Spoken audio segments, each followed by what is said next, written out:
الحمد لله وكفى وسلام على عباده الذين اصطفى أما بعد فأعوذ بالله من الشيطان الرجيم بسم الله الرحمن الرحيم وأن المساجد لله فلا تدعوا مع الله أحدا وقال تعالى إنما يعمر مساجد الله من آمن بالله واليوم الآخر وقال النبي صلى الله عليه وسلم احب البلاد الى الله مساجدها وابغض البلاد الى الله اسواقها او كما قال علیہ الصلوۃ والسلام۔ میرے محترم دوستو، عزیز ساتھیو، اللہ تبارک و تعالیٰ نے قرآن کریم میں ارشاد فرمایا وَأَنَّ الْمَسَاجِدَ لِلَّهِ فَلَا تَدْعُوا مَعَ اللَّهِ أَحَدًا۔ جو مسجدیں ہوتی ہیں، مسجدیں صرف اللہ کے لیے ہوتی ہیں، مسجدیں اللہ کا گھر ہیں۔ جتنی بھی دنیا کے اندر مسجدیں ہیں، ان تمام مسجدوں میں اللہ نے فرمایا کہ فَلَا تَدْعُوا مَعَ اللَّهِ أَحَدًا، صرف ایک اللہ کو پکارا جائے گا۔ یعنی مسجدوں میں کسی اور کی پوجا نہیں کی جائے گی، کسی اور کی عبادت نہیں کی جائے گی، نہ کسی اور کا نام لیا جائے گا۔ مسجد میں صرف ایک ہی کام ہوگا، اللہ کی عبادت ہوگی۔ اور مسجدیں اسی لیے بنائی جاتی ہیں، اسی لیے تمام دنیا کی پوری مسجدیں بنائی گئی ہیں۔ اور رسول اللہ صلی اللہ علیہ وسلم نے عجیب بات ارشاد فرمائی، آپ نے فرمایا کہ احب البلاد الی اللہ مساجدها وابغض البلاد الی اللہ اسواقها۔ اس پوری زمین پر اگر اللہ تبارک و تعالیٰ کو کوئی جگہ پسند ہے تو مسجد کی جگہ پسند ہے، مسجد اللہ کو پسند ہے۔ اور مسجدیں اس طرح چمکتی ہیں جس طرح ہم لوگ ستاروں کو دیکھتے ستارے چمکتے ہیں، تو اسی طرح اوپر سے بھی جب فرشتے دیکھتے ہیں تو نیچے صرف مسجد چمکتی ہے، کسی کا گھر چمکتا نہیں ہے، چاہے کسی کا گھر 1 کروڑ کا ہو چاہے 50 کروڑ کا ہو، وہ گھر چمکے گا نہیں۔ چمکے گا تو کیا؟ صرف مسجد چمکے گی۔ اور وہ لوگ چمکیں گے جو مسجدوں کو آباد کرتے ہیں۔ تو اس لیے حضور نے کیا ارشاد فرمایا کہ اللہ کو پسند مسجدیں ہیں پوری زمین پر۔ اب زمین کتنی بڑی ہے، کوئی اندازہ نہیں لگا سکتا کتنی زمین ہے، نہ کوئی انسان پوری زمین کو ناپ سکتا ہے۔ اب اندازے سے تو کوئی کچھ بھی بول دے، لیکن کبھی کسی نے ناپا نہیں۔ اور اللہ تبارک و تعالیٰ کو ناپسند کون سی جگہ ہے؟ بازار۔ وَأَبْغَضُ الْبِلَادِ إِلَى اللَّهِ أَسْوَاقُهَا، کہ اللہ کو بازار ناپسند ہے اور مسجدیں پسند ہیں۔ اب آپ خود دیکھ لیں بھیڑ کہاں ہے؟ مسجدوں میں ترستے رہتے، کوئی آئے گا کوئی آئے گا کوئی آئے گا۔ اذان پڑھنے کے بعد مؤذن صاحب اذان دینے کے بعد بیٹھے ہوئے ہیں، امام صاحب کو انتظار کر رہے ہیں، کوئی بھی 2-4 آدمی آ جائیں تو نماز پڑھا دیں، نماز پڑھ لیں۔ تو ایسا حال ہو گیا ہے۔ اب بازار مارکیٹ میں کسی آدمی کو بلانے کی ضرورت نہیں، کسی کو خود بخود لوگ کھینچے چلے آتے ہیں۔ تو جو جگہ اللہ کو پسند وہ خالی ہیں، جو جگہ اللہ کو ناپسند وہ بھری ہوئی ہے۔ اور مسجدیں، ایک بات یاد رکھیں آپ، جو مسجدیں پوری دنیا میں بنائی جاتی ہیں، مسجد کہاں بنے گی یہ اللہ تبارک و تعالیٰ کا جو ہے، اللہ تبارک و تعالیٰ نے اس بات کو فکس کر دیا۔ اللہ تبارک و تعالیٰ نے طے کر دیا یہ مسجد کہاں بنے گی۔ کس طرح کہ جب بیت اللہ شریف کو تعمیر کیا، بیت اللہ شریف تعمیر ہو گیا، بیت اللہ شریف کے تعمیر کے بعد حضرت ابراہیم علیہ السلام نے بیت اللہ شریف کو تعمیر کیا، تو بیت اللہ کو جو تعمیر کیا گیا، کچھ پتھر ایسے تھے جو جنت سے آئے، کچھ پتھر ایسے تھے جو اطراف کے پہاڑوں میں سے لائے گئے۔ تو جب بیت اللہ شریف تعمیر ہو گیا، تعمیر کے بعد جو پتھر بچے، تو حضرت ابراہیم علیہ السلام نے اللہ سے پوچھا کہ ان پتھروں کا کیا کیا جائے؟ تو اللہ نے جبرائیل علیہ السلام کو بھیجا، پتھروں میں پھونک ماری، پتھر ریزہ ریزہ ہو گئے، اڑ گئے۔ تو ابراہیم علیہ السلام نے اللہ سے پوچھا میرے یہ بات سمجھ میں نہیں آئی، تو اللہ نے فرمایا کہ یہ جو پتھر اب جہاں جہاں اڑ کر گئے ہیں ذرات بن گئے، اب وہ چھوٹے چھوٹے ذرے پوری دنیا میں پھیل گئے، اب وہ ذرہ جہاں گرا ہے وہاں مسجد بنے گی، چاہے کچھ بھی ہو جائے۔ اب جہاں مسجد بنتی ہے، بہت سی جگہ آپ نے دیکھا ہوگا، ہمارے گاؤں میں بھی بہت سی جگہ ہم نے دیکھا کہ ایک زمانہ ایسا تھا لوگ وہاں پر پاخانہ کرتے تھے، لوگ وہاں پر وہ کچرا تھا، کوڑا تھا، کوڑی کو کچرا ڈھیر بنا ہوا تھا، کوڑا ڈالتے تھے لوگ اپنے گھر کا، وہاں پر سارا کچرا وہاں جمع ہوتا تھا۔ لیکن جب چند دن کے بعد دیکھا وہاں پر عالیشان مسجد تعمیر ہو گئی، حالانکہ اس جگہ کی کوئی حیثیت نہیں تھی، پورا گاؤں کچرا ڈالتا تھا۔ آپ نے بھی دیکھو گے بہت ساری ایسی مسجدیں ہیں، لیکن وہاں پر مسجد تعمیر ہو جاتی ہے۔ تو یہ اللہ کا فیصلہ ہے، اللہ نے یہ فیصلہ کر دیا کہ وہ بیت اللہ شریف کے پتھر جو بچے، وہ ذرات جہاں پر گریں گے وہاں مسجد تعمیر ہوگی، چاہے وہ کتنا بھی زور لگا لے قیامت تک۔ اب جہاں جہاں مسجد بن گئی وہ ذرات وہاں پر گرے، اب جہاں جہاں نہیں بنی، اب بنے گی مسجد، وہاں پر بھی وہ ذرات پہنچ چکے ہیں، لیکن انشاءاللہ قیامت تک مسجد تعمیر ہوتی رہیں گی۔ تو مسجد کا ایسا معاملہ ہے کہ جو مسجد ایک بار بن گئی وہ ہمیشہ مسجد ہی رہے گی۔ کوئی آدمی مسجد کو توڑ دے اور مسمار کر دے، معاذ اللہ مسجد کو پورا مٹی ملا دیا، لیکن پھر بھی وہ جگہ مسجد کی رہے گی، نہ اس زمین کو خریدا جا سکتا ہے نہ بیچا جا سکتا ہے۔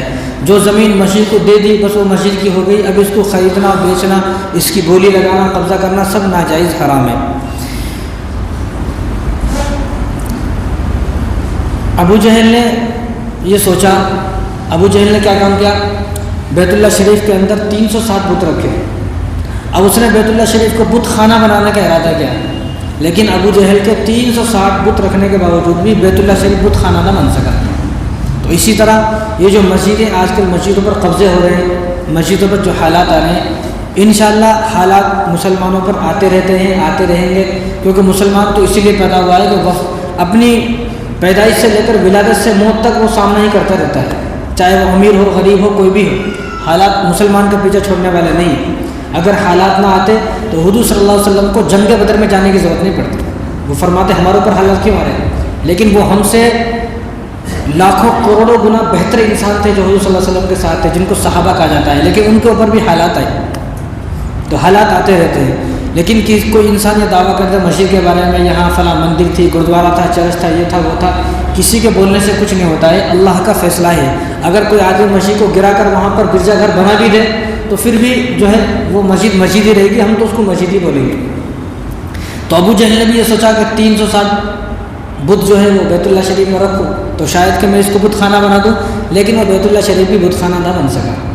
اب اسی طرح نیوز آج کل آپ دیکھ رہے ہیں تو آپ کو بھی پتہ چلے گا کہ سنبل کے اندر کیسے حالات ہیں، کہ سنبل کے اندر ایسا معاملہ ہوا کہ اس مسجد کا سروے کیا گیا، وہی کہا گیا یہاں پر تو ہر مندر تھا پہلے، اس لیے میں کہنا چاہتا ہوں کہ جو مندر اتنی ساری خالی ہے وہاں جانے کو موقع نہیں ہے، پہلے جاؤ ان مسجدوں ان مندروں کو آباد کرو، وہاں ان مندروں میں جانے کی کسی کے پاس ٹائم نہیں ہے، نہ ان کو آباد کر رہے ہیں، مہینے جاتے نہیں ہیں، لیکن جہاں مسجد ہے اس مسجد کو مندر بتا کر وہاں مندر بنانے کی جو ہے اب انہوں لوگوں نے ذمہ داری لے لی ہے کہ ہم لوگ ہر مسجد کے نیچے، حالانکہ موہن بھاگوت نے کیا کہا کہ ہر مسجد کے نیچے شیولنگ تلاش کرنے کی ضرورت نہیں ہے، ہر مسجد مندر نہیں ہے، لیکن بعض لوگوں نے قسم کھا لی ہے کہ ہم لوگ مسجدوں کو مندر بنا کر ہی چھوڑیں گے۔ تو اللہ تبارک و تعالی ہماری تمام مسجدوں کی حفاظت فرمائے۔ ہمیں کبھی کبھی دعا کرنا چاہیے۔ دیکھو 1991 کے اندر 1991 کے اندر ایک قانون بنا، ایکٹ بنا، جس کو عبادت گاہ ایکٹ کہا جاتا ہے۔ اس قانون کے اندر یہ بل پاس ہوا کہ 1947 کے بعد، آزادی کے بعد، جو مسجد ہے مسجد رہے گی، جو مندر ہے مندر رہے گا، جو گرودوارہ ہے گرودوارہ ہی رہے گا، جو چرچ ہے وہ چرچ ہی رہے گا، نہ ان کو بدلا جائے گا۔ اب یہ ایسا قانون بنا کہ اس قانون میں یہ لکھا کہ جو آدمی یہ دعویٰ کرے گا کسی مسجد کے بارے میں، اس کا دعویٰ قبول نہیں کیا جائے گا، نہ کسی مسجد کے خلاف کیس کیا جائے گا، نہ کیس قبول کیا جائے گا۔ یہ قانون بن چکا ہے۔ صرف اس میں ایک مسجد نہیں تھی، بابری مسجد، پہلے لکھ دیا تھا قانون میں کہ بابری مسجد کو ہٹا کر اس کو الگ کر دو، باقی پورے ہندوستان کی جو مسجدیں ہیں 1947 کے بعد، آزادی کے بعد، جو مسجد رہے گی، جو مندر رہے گا، یہ قانون بن چکا ہے۔ لیکن بعض لوگ اس قانون کے خلاف چلنا چاہتے ہیں تو کیا کر سکتے ہیں؟ جس کی لاٹھی اس کی بھینس، ایک مثال ہے۔ سرکار بھی تمہاری ہے، عدالت بھی تمہاری ہے، اسٹیشن بھی تمہارا ہے، پروسیجر سب تمہارا ہے، تم جو چاہے وہ کر سکتے ہو۔ لیکن عجیب بات ہے، جس چیز کا نام بابر کے ساتھ جڑ جاتا ہے، مغل بادشاہ جو تھے نا، وہ ایک آج کل ہیرا بن چکا ہے۔ ہیرا آج کل کسی کو ہیرا ہاتھ لگ گیا نا وہ کروڑپتی بن جاتا۔ ویسی مغلوں کا جو نام ہے نا، آج کل چند لوگوں کے واسطے وہ ہیرا ہے۔ اگر کسی کو راتوں رات چمکنا ہے تو کسی بھی مغل بادشاہ کا نام لو، کچھ بھی اچھالو، صبح تک مشہور ہو جاتا ہے۔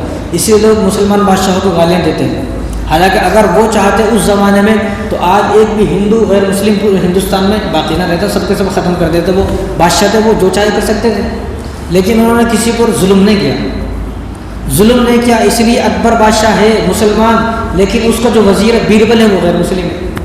عجیب سی بات ہے، اتہاس پڑھیں گے تو معلوم ہوگا۔ لیکن ابھی ایسا ہو چکا ہے کہ جس چیز کا تعلق بابر سے جڑ گیا، بس وہ چیز ایک فتنہ فساد بن جاتا ہے، بابر بابر بابر بابر بول کے راتوں رات لوگ مشہور ہو جاتے ہیں۔ حالانکہ جو سنبل کی جامع مسجد ہے، یہ جو سنبل کی جامع مسجد ہے، یہ مسجد لوگ کہہ رہے ہیں کہ بابر نے بنائی، حالانکہ یہ بابر نے نہیں بنائی۔ یہ مسجد جو تعمیر کی گئی وہ سن 772 ہجری کے اندر سن 772 ہجری کے اندر ایک بادشاہ تھا، شاہ تغلق اس کا نام ہے. اس بادشاہ نے اس مسجد کو تعمیر کیا. 500 سال پرانی بات ہے. اب بابر جو یہاں پر آیا وہ 200-250 سال کے بعد آیا. 932 ہجری کے اندر 200 سال کے بعد آیا. جب آیا تو اس نے دیکھا کہ مسجد پرانی ہو چکی ہے، بوسیدہ ہو چکی ہے، کوئی کلر نہیں ہے، پینٹ نہیں ہے، کچھ بھی نہیں ہے. تو اس نے وہاں آ کر مسجد کی مرمت کرائی. اب مسجد کی مرمت کرانے کی وجہ سے لوگوں کو ایسا لگتا ہے کہ یہ جو سنبھل کی جامع مسجد ہے، یہ مسجد کس نے بنائی؟ بابر نے بنائی. حالانکہ انہوں نے بنائی، بلکہ یہ تو شاہ تغلق بادشاہ تھے سن 772 ہجری کے اندر، انہوں نے اس مسجد کو تعمیر کیا. اب میں تو یہ کہتا ہوں کہ ہم کسی بابر کو نہیں مانتے، نہ ہمیں کسی بابر سے کچھ لینا دینا ہے.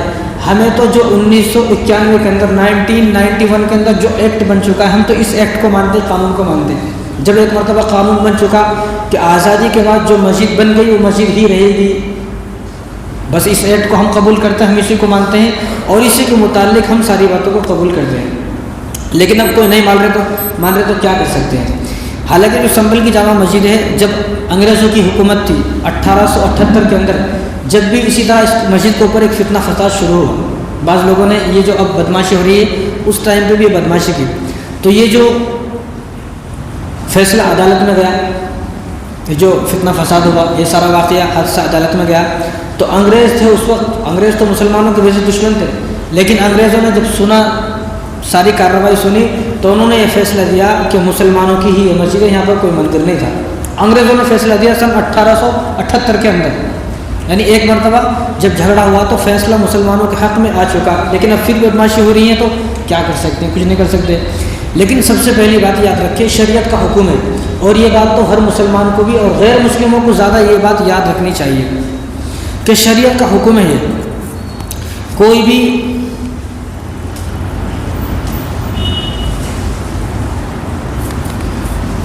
دنیا کے اندر جہاں بھی مسجد ہیں، اگر کسی کو معلوم ہو جائے کہ اس مسجد کی جو زمین ہے، اس زمین کے اوپر جھگڑا ہے، تو اس جھگڑے والی زمین پر مسجد بنانے جائز نہیں. اسلام کی شریعت کا حکم ہے، اسلام کا ایک قانون ہے کہ چوری کی ہوئی زمین، قبضہ کی ہوئی زمین، کسی دوسرے کی زمین کو ہڑپ کر کوئی آدمی مسجد بنائے گا تو وہاں نماز قبول نہیں ہوگی. یہ اسلام کا ایک قانون ہے اور یہ قانون قیامت تک رہے گا.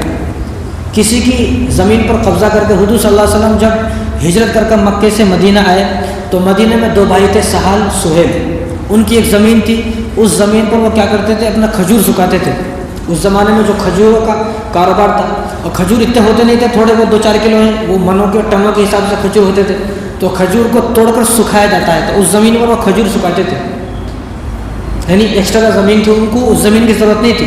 لیکن حضور نے ان سے فرمایا کہ میں اس زمین پر مسجد بنانا چاہتا ہوں. تو انہوں نے کہا کہ یا رسول اللہ، ہم اس زمین کو مسجد کے لیے ہدیہ دیتے ہیں، وقف کرتے ہیں. تو حضور نے منع کیا، نہیں، میں اس زمین کو تم سے خریدوں گا.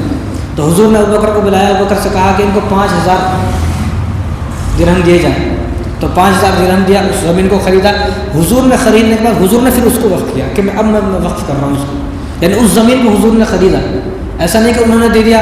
تو آج بھی یہ قانون ہے، اصول ہے کہ اگر کسی مسجد کے بارے میں آپ کو معلوم ہو جائے، قیامت تک کے لیے اصول ہے کہ یہ وہ زمین ہے کہ اس زمین پر بہت جھگڑا تھا، دنیا بھر کا جھگڑا تھا اس زمین پر، یا یہ زمین کسی کی قبضہ کی ہوئی زمین ہے، کسی کی چوری کی ہوئی زمین ہے، یا اس زمین کو کسی نے ہڑپ لیا اور ہڑپ کر یہاں پر مسجد بنایا، تو کسی کی نماز قبول نہیں ہوگی. اور اسلام کا قانون ہے، فتویٰ ہے اس پر، اگر کسی نے ہڑپی ہوئی زمین پر یا کسی کا گھر توڑ کر یا مندر توڑ کر یا کسی کا جو ہے آشیانہ توڑ کر کسی آدمی نے مسجد بنا دی، مسجد بن گئی، بعد میں جب معلوم ہوا کہ یہ ہڑپی ہوئی زمین تھی یا فلاں کا گھر توڑ کر پھر مسجد بنایا گیا، فتویٰ اس پر ہے کہ اس مسجد کو توڑ دیا جائے گا اور اس مسجد کو توڑ کر وہ زمین اس آدمی کے حوالے کر دی جائے گی جس آدمی کی یہ زمین ہے.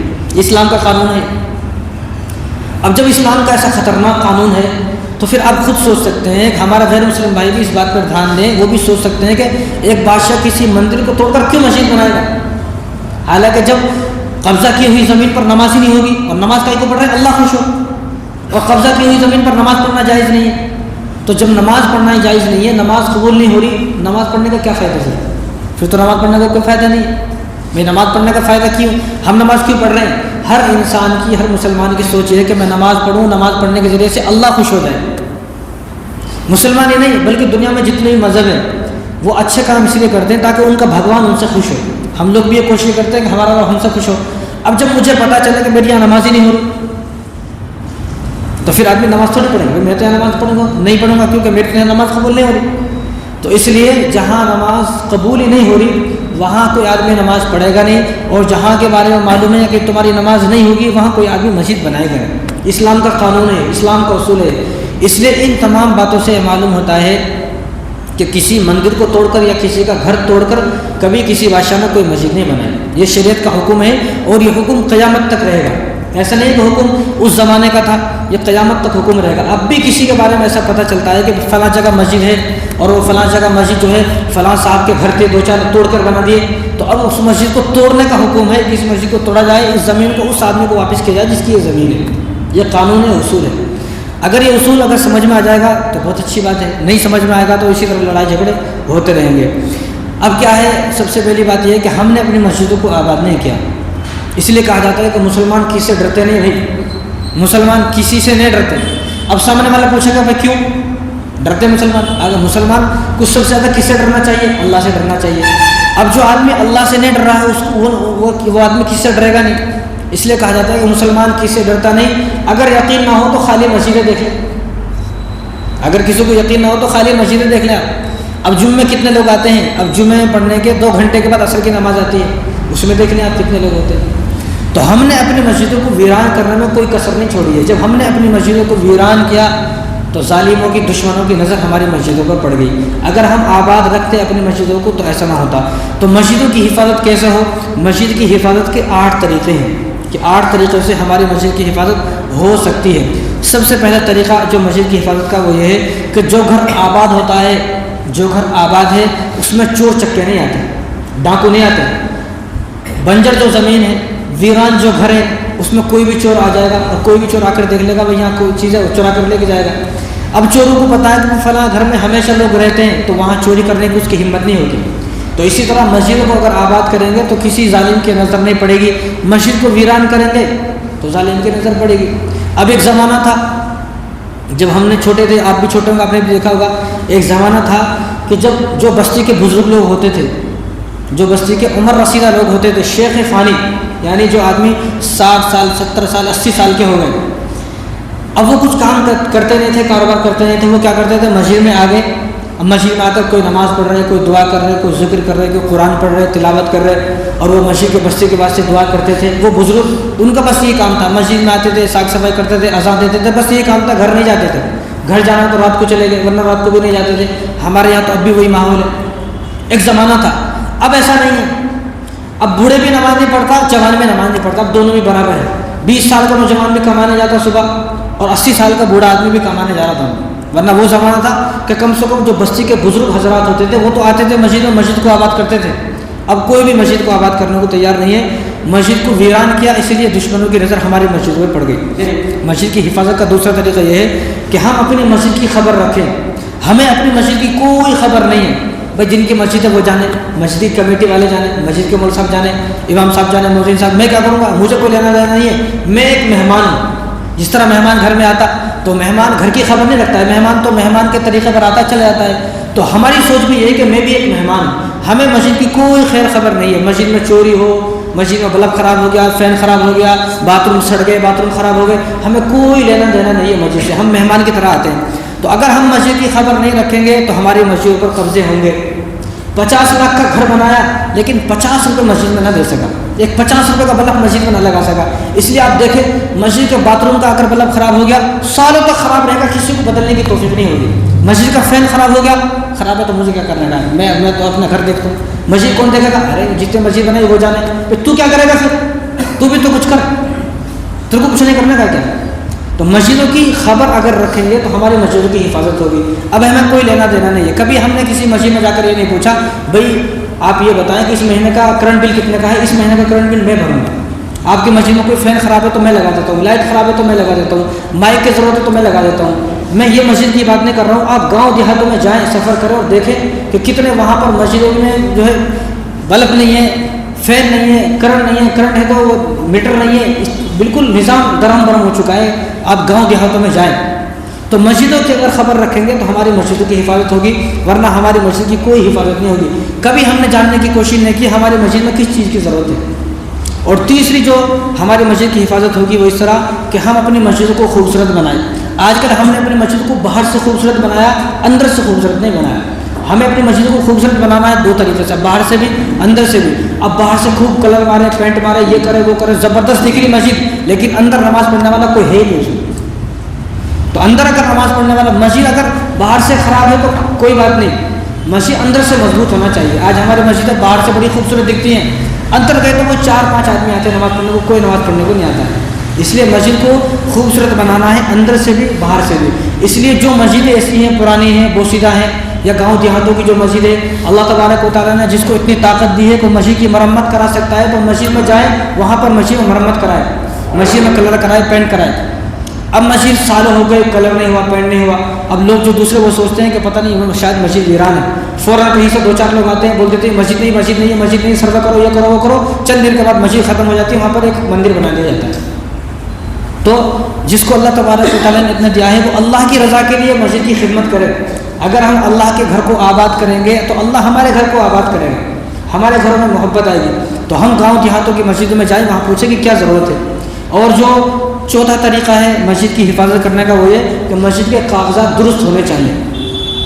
اب ہمارے گھر کے کاغذات بڑے مضبوط ہیں، گھر کے کاغذات ایسا مضبوط ہے کہ کوئی آدمی ٹچ نہیں کر سکتا گھر کو، زمینوں کے کاغذات مضبوط ہیں، لیکن ہماری بستی میں، ہمارے گاؤں میں، ہمارے شہر میں جو مسجدیں ہیں، کبھی ہم نے مسجد والوں سے جا کر پوچھا نہیں کہ جو مسجد ہے، اس مسجد کے کاغذات ہے بھی یا نہیں ہے۔ اب جب غیر مسلموں کو معلوم ہوا کہ اس مسجد کے کاغذات نہیں ہے، کیونکہ ہم تو پوچھتے نہیں، وہ پوچھ لیتے کسی بھی طرح کہ مسجد کے کاغذات نہیں ہے۔ اب جس مسجد کے بارے میں معلوم ہوا کہ اس مسجد کے کوئی کاغذات نہیں ہے، بس فوراً بول دیتے کہ اس کو معلوم ہے کاغذات نہیں ہے۔ اب وہ کورٹ بولتی کاغذات لاؤ، کاغذات ہے نہیں تو کیا کریں گے؟ کیونکہ کورٹ ہم سے کاغذات مانگے گی، ان سے کاغذات نہیں مانگے گی، ان سے کوئی ثبوت مانگتے نہیں ہے کورٹ، ہم سے عدالت تو ہم سے کاغذات مانگیں گے نا۔ اب ہمارے پاس کاغذات نہیں ہے، چند دن کے بعد وہ مسجد ختم ہو جاتی ہے۔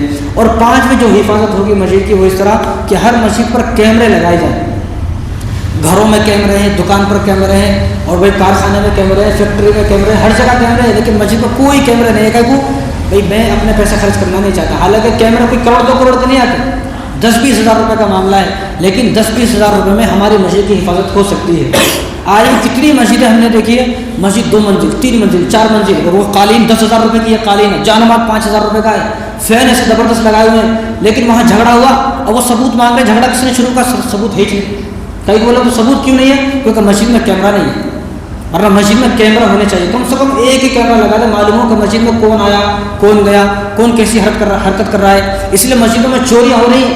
ابھی یہاں ایک برابر میں ہی مسجد میں چوری ہوئی، پورا مسجد کا سامان چور گیا، لیکن کس کو بولے بتاؤ؟ کیمرے نہیں ہے، اگر کیمرہ ہوتے تو معلوم ہوتا کہ کون چور ہے، اب کس کو بولیں گے؟ تو مسجد کی حفاظت اس طرح ہوگی کہ ہم اپنی مسجدوں میں کیمرے لگائیں۔ اب جس مسجد میں آپ جہاں سے آئے ہیں، اگر آپ کی مسجد میں جو اطراف کی مسجد ہے وہاں کیمرے نہیں، تو ان کو یہ بات بتا دیں کہ آپ کیمرے لگائیں۔ بتانے کی ذمہ داری ہے آپ کی، اور ہماری بھی بتانے کی ذمہ داری ہے، کرنا نہ کرنا وہ آپ کی ذمہ داری ہے۔ اب اسی طرح جو چھٹا طریقہ ہے مسجد کی حفاظت کا، وہ یہ کہ ہم مسجد میں اکیلے نہ جائیں، مسجد میں اکیلے نہیں جانا۔ کس طرح؟ مسجد میں کیسا نا، ہر مسلمان ایسا نہیں ہے کہ کوئی آدمی ایسی جگہ سے آیا جہاں کوئی ہے ہی نہیں، اکیلا اس کا گھر تھا، ایسا کوئی نہیں ہے۔ ہر جگہ 2-4 گھر مسلمانوں کے ہوتے ہیں، جب آئیں تو آتے اپنا بچہ ہے تو اس کو لے کے آئیں، بچہ نہیں ہے تو جو اڑوسی پڑوسی ہے ان کو بلا کر لے کر آئیں۔ ایک دن آپ بولیں گے، 2 دن بولیں گے، 3 دن بولیں گے، تو چوتھے دن خود اس کو شرم آئے گا، وہ آپ کے ساتھ آ جائے گا۔ تو اکیلے نہ آئیں، مسجد میں جب آئیں تو اپنے بچوں کو یا اپنے جو اڑوسی پڑوسی ان سب کو لے کر آئیں۔ جب سب آئیں گے تو مسجد آباد ہوگی۔ مسجد کو جتنا ہم نے ویران کیا ہے، تو اللہ تبارک و تعالیٰ نے یہ ہماری پکڑ کی ہے، جو مسجدوں پر آج کل جو دشمن نظر لگا رہے ہیں، دشمنوں کی جو نظر پڑ رہی ہے آج، کیونکہ اب دیکھو ہزاروں سال ہو گئے، دیش آزاد ہو کے بھی 75 سال ہو گئے، لیکن اتنے دنوں میں کسی نے دعویٰ نہیں کیا کسی مسجد کے بارے میں، یہ مسجد ایسی ہے ویسی ہے، لیکن اب کیوں دعویٰ ہو رہے ہیں؟ کیونکہ وہ بولتے ہیں نا، بدھی مثال دیتے ہیں، بھائی تیرا پاپ کا گھڑا بھر گیا، تو ہمارا بھی گناہوں کا گھڑا بھر گیا ہے۔ اب اللہ تبارک و تعالیٰ اس سے مزید جو ہے ہمارے گناہوں کو دیکھنا نہیں چاہتے۔ اللہ تبارک و تعالیٰ نے ہمیں موقع دیا ہے کہ اب بھی پلٹ آ جائیں، اب بھی پلٹ جائیں، اب بھی آ جائیں۔ تو اکیلے مسجد نہ آئے۔ اور 7واں جو طریقہ ہے مسجد کو آباد کرنے کا، وہ یہ کہ ہر امیر آدمی جو بستی کا ہے، مالدار آدمی ہے، وہ اپنی مسجد کی ذمہ داری لے، اپنی مسجد کی خبر لے، جو مالدار آدمی ہے۔ اب وہ کیا ہے، میرا پیسہ میرے لیے، میں نے بڑی محنت سے کمایا ہے۔ کوئی آدمی محنت سے کماتا نہیں ہے۔ محنت سے کمانے والا اگر مالدار ہوتا تو مزدور جو ہیں، لیبر سب سے زیادہ مالدار ہوتے ہیں، کیونکہ سب سے زیادہ محنت وہ لوگ کرتے ہیں۔ سیٹھ صاحب کوئی محنت نہیں کرتے، سیٹھ صاحب تو سارا دن کرسی پہ بیٹھے رہتے ہیں، آفس میں بیٹھے ہوئے ہیں اپنے، وہ کوئی محنت نہیں کرتے ہیں۔ تو پیسہ جو کمایا ہے اللہ نے جو آپ کو مال دیا ہے یہ اللہ کے فضل سے آپ کو ملا ہے. تو ہر امیر آدمی جو بستی کا ہے وہ اپنی مسجد کی ذمہ داری لے, اپنی مسجد کی خبر رکھے کہ میری مسجد میں کس چیز کی کمی ہے, میں اس کمی کو پورا کروں گا اللہ کی رضا کے لیے. لیکن یہاں کیا حالات ہے, ایک بلب خراب ہوا میں کہہ کے لانا بھائی, اگر بلب خراب ہوا تو انہیں غیبت کر رہا ہے, چغلی کر رہا ہے لوگوں سے, ارے کیسے مسجد والے کیسے یہ ہو, بلب خراب تو لا سکتا نا بھائی, بلب کوئی لاکھ روپے کا تھوڑی آتا ہے, 50-100 روپے کا بلب آتا ہے, وہ بھی نہیں لگا سکتے آپ. کس بات کے مسلمان ہوا بھائی؟ گھر تو ہر آدمی چلا رہا ہے, گھر تو ہر آدمی چلا رہا ہے. ہر آدمی سوچے کہ میں دین کے لیے کیا خرچ کر رہا ہوں, دین کے لیے کوئی خرچہ کر رہا ہوں نہیں کر رہا ہوں میں. گھر تو بھائی جانور بھی اپنے بچوں کو پال رہے ہیں, وہ بھی اپنا گھر چلا رہے ہیں, کتے اور بلی وہ بھی اپنے بچوں کو پال رہے ہیں, اور غیر مسلم جو ہے وہ بھی اپنے بچوں کو پال رہے ہیں, عیسائی یہودی اپنے بچوں کو پال رہے ہیں. لیکن ایک مسلمان کو یہ سوچنا ہے کہ اسلام پر میں کیا خرچ کر رہا ہوں, دین پر میں کوئی خرچ کر رہا ہوں نہیں کر رہا ہوں. اپنے بچے پالنا کوئی کمال نہیں ہے, دین پر میرا کچھ لگنا چاہیے. اور جو 8واں طریقہ ہے مسجد کی حفاظت کا وہ یہ کہ جتنا ہو سکے مسجد میں ہی نماز پڑھیں, مسجد میں نماز پڑھیں. کہیں بھی ہوں آپ سفر میں ہوں, حضر میں ہوں, آپ چاہے کاروبار پہ ہوں, دکان پر ہوں, کہیں بھی ہو, جب بھی نماز کا وقت ہو گیا جو آپ کے قریب مسجد ہے وہاں جائیں آپ نماز پڑھنے, تاکہ مسجد آباد رہے. ورنہ کتنی مسجدیں ہیں وہ کام کر رہے ہیں, نہیں میں فلاں علاقے کا ہوں, میں وہاں جاتا ہوں, یہاں نہیں جاتا تو یہاں نہیں نماز پڑھ سکتا ہوں, یہ وہ آہنے بہانے لگاتے ہیں. اگر آپ مان لو آپ جو ہے سکندرآباد سے یہاں کام کرتے کسی دکان پر, اب ظہر کا وقت ہو گیا تو آپ ظہر میں مسجد میں آ کر نماز پڑھیں, 5 وقت کی نماز مسجد میں پڑھیں آپ. ہم مسجد کو آباد کریں گے تو انشاءاللہ ہماری مسجد کی جو حفاظت ہوگی. حضرت مولانا سجاد نعمانی داماد برکاتہ العالیہ نے کیا فرمایا کہ مسجد کی مثال ٹرانسفارمر کی طرح ہے. ٹرانسفارمر ٹھیک ہے تو پوری بستی میں لائٹ آئے گی, ٹرانسفارمر خراب ہوا پوری بستی کی لائٹ گئی. تو مسجد کی مثال ٹرانسفارمر کی طرح ہے, ٹرانسفارمر ٹھیک ہے تو پوری بستی میں لائٹ آئے گی, مسجد آباد ہے تو پوری بستی میں اللہ تبارک و تعالیٰ کی رحمتیں داخل ہوں گی, رحمتیں برسیں گی, پوری بستی والوں پر اللہ تبارک و تعالیٰ ترس کھائیں گے, رحم کھائیں گے. لیکن آج کل تو عجیب حالات ہے کہ ایک زمانہ تھا بزرگ لوگ تو کم سے کم نماز پڑھتے تھے, اب بوڑھے بھی نماز نہیں پڑھتے, جوان بھی نماز نہیں پڑھتے. پہلے بزرگ لوگ مسجد میں آتے تھے, وہ نوجوانوں کے واسطے دعا کرتے تھے, بستی کی خواتین کے واسطے دعا کرتے تھے, بچوں کے واسطے دعا کرتے تھے, تو ان کی دعا کا اثر پڑتا تھا. ان کی دعاؤں اللہ تبارک و تعالیٰ ان کی دعاؤں کو قبول فرما کر نوجوانوں کے دلوں میں مسجد کی محبت پیدا ہوتی تھی, وہ خود بخود مسجد آتے تھے. آج کل کیا ہے, آج کل کوئی نماز پڑھنے کو تیار نہیں ہے. یہ حالات مسجدوں میں آ کے دیکھ لیں. اس لیے میں نے کہا نا کہ مسلمان کسی سے ڈرتا نہیں ہے. اگر یہ یقین نہ آئے تو مسجدیں دیکھ لو, خالی مسجدیں پکار رہی ہیں. اب ہر دن آواز آتی ہے الصلاۃ خیر من النوم, الصلاۃ خیر من النوم. یہ سچ بات ہے, حق بات ہے, یہ کوئی میری بنائی ہوئی باتیں نہیں ہے. الصلاۃ خیر من النوم یہ حضور نے فرمایا حضرت بلال کو, تم فجر کی نماز فجر کی اذان میں الصلاۃ خیر من النوم کہو کہ جو نیند جو تم لے رہے ہو یہ بہتر نہیں ہے, اس نیند سے کہیں زیادہ بہتر نماز ہے. لیکن ہمارے کاموں پر کوئی اثر نہیں پڑتا ہے. وہ 60 سال گزر گئے, 70 سال گزر گئے, قبر میں جانا والا ہوں لیکن میرے اوپر کوئی اثر پڑنے والا نہیں ہے. تو اس لیے اپنی مسجدوں کو آباد کریں. مسجد آباد کریں گے تو انشاءاللہ ہماری مسجد کی حفاظت ہوگی. مسجدوں کو اگر ویران کریں گے تو ہماری مسجد کی کوئی حفاظت نہیں ہوگی. کتنے عربی لوگ ہیں ایسے, کتنے لوگ. ایک چھوٹی سی بات میں بتاتا ہوں. ابھی جو فجر کی نماز ہو رہی ہے وہ 5:55 کو ہو رہی ہے. 1 مہینہ پہلے جو نماز ہو رہی تھی فجر کی وہ 5:30 بجے ہو رہی تھی. ابھی بھی آپ کو معلوم ہے, جو لوگ پڑھتے ہیں ان کو معلوم ہے. تو ابھی 3-4 دن پہلے کا واقعہ ہے. ایک آدمی آئے, اب کیونکہ جب تو 5:30 بجے نماز تھی تو ہم 5 بجے آتے تھے, اب 6 بجے نماز ہو تو ہم 5:30 بجے آتے. ہم کیا کریں گے, گھنٹہ پہلے آ گئے. تو اب 5:30 بجے تو ایک آدمی غفلت سے آ گئے. اب وہ ہمارے گھر پہ کھٹ کھٹ کھٹ کھٹ کھٹ کھٹ کھٹ کھٹ مرسا آواز لگا رہے. اب میں نیند میں تھا جب وہ 5:25 ہو رہے تھے جب, تو میں اٹھا آیا, اس سے پوچھا کیا ہوا. ارے نماز کا ٹائم ہو گیا, مول صاحب سو رہے اب تک. میں دیکھا گھڑی میں ابھی تو 5:25 ہو رہے ہیں, ابھی تو آدھا گھنٹہ ہے نماز کو. پھر میں سوچا شاید گھڑی میری خراب ہو گئی. تو پھر میں فون دیکھا, فون میں بھی وہی ٹائم, وہ گھڑی میں دیکھا گھڑی میں وہ ٹائم. اب میں حیران ہو گیا یہ کیا بات ہے. میں جلدی سے وضو کر کے مسجد میں بھاگ کے آیا تو دیکھا 5:30 بج رہے, جب تک اذان نہیں ہوئی تھی. تو میں نے ان صاحب کو لے کے گیا, یہ بورڈ دکھایا, یہ بورڈ دیکھیں آپ, جو نماز ہے وہ 5:50 کی تھی نماز جب یہ واقعہ ہوا. تو میں نے ان سے کہا کہ 5:50 کو ہے نماز, ابھی تو 20 منٹ ہے نا نماز کو, یہ آپ نے اتنی تباہی کیوں مچائی ہے. اب اس کا جو الفاظ ہے, اس کے جو جملے تھے, اس کے جو الفاظ تھا, خدا کی قسم اس نے میرے دل کو چیر کر رکھ دیا. اس نے کہا, اب وہ شرمندہ تو ہوا کیونکہ وہ پہلی عمر کو اٹھانا آ گیا, وہ شرمندہ ہوا. اب اس کی زبان سے الفاظ نہ نکلے. جب میں نے ان سے پوچھا تو اس نے کہا کہ میں 2 مہینے پہلے فجر کی نماز پڑھنے آیا تھا. 2 مہینے پہلے جب 5:30 بجے نماز تھی, میں نے اب بھی یہ سوچا کہ اب بھی 5:30 بجے نماز ہے. تو پھر میں نے اس سے پوچھا اس کے بعد نماز نہیں پڑھے آپ. اس نے کہا کہ 2 مہینے ہو گئے, 2 مہینے سے میں نے فجر کی نماز نہیں پڑھی. بتاؤ یہ حالات ہیں ہمارے. پھر کہاں سے جو ہے اللہ تبارک و تعالیٰ کی رحمتیں برسیں گی. یہ ایک ہنسی والی بات ہے، لیکن آپ سوچ کر دیکھیں تو جب اس نے الفاظ کہے تو میری آنکھوں میں آنسو آ گئے. ایسا آدمی ہماری بستی میں ہے جو 2 مہینے فجر کی نماز نہیں پڑھا ہے، 2 مہینے. اب ہم یہاں چیخ چیخ کر چاہے مسلح پھاڑ دے، جا نماز پھاڑ دے، دعا کر کر، لیکن تو ہماری دعا کوئی قبول ہونے والی نہیں ہے. تو مسجدوں کو آباد کریں گے تو مسجدوں کی حفاظت اللہ کریں گے. ہم نے اپنے گھر کو آباد کیا، ہمارے گھر پر کبھی کوئی آیا نہیں قبضہ کرنے والا، بھائی یہ میرا گھر ہے، کیوں؟ آباد ہے. تو ہم بھی اللہ کے گھر کو آباد کریں گے تو اللہ مسجدوں کی حفاظت کریں گے، ورنہ ہمارے مسجد کی کوئی حفاظت ہونے والی نہیں ہے. اللہ تعالیٰ ہم سب کو عمل کرنے کی توفیق عطا فرمائے.